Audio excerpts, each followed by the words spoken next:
Get up. We're gonna make some tumblers. Let's go.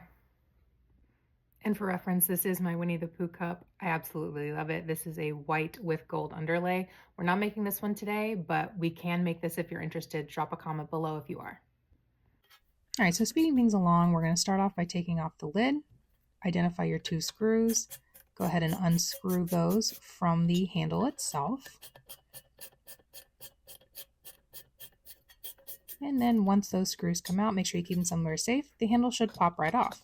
Now you're going to see that the 2 holding brackets are straight up. This isn't going to work. We're going to need to bend these down so that it's going to fit right under the laser module.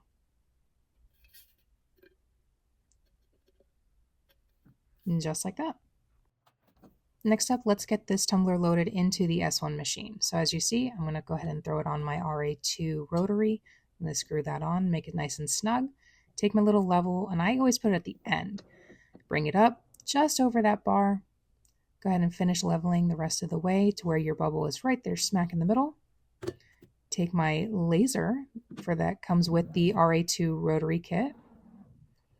And this is what I'm going to do to ensure that my laser crosshairs line up equally along that green line all the way down so it's all nice and level. There's going to be no crookedness to our design when it goes to laser.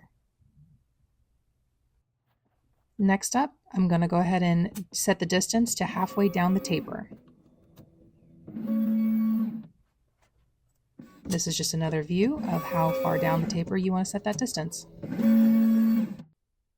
I do think an important thing to know when using the Creative Space software, especially when it comes to tumbler making, that I particularly found people did not want to talk about, was how you orient your image in the Creative Space as it's going to translate to the rotary attachment and onto the tumbler.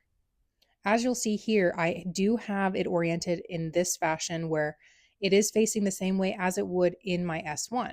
So the top of the cup is here where the opening is and where it attaches to the rotary. And then on this side here where the mountain range is where the bottom of the cup is.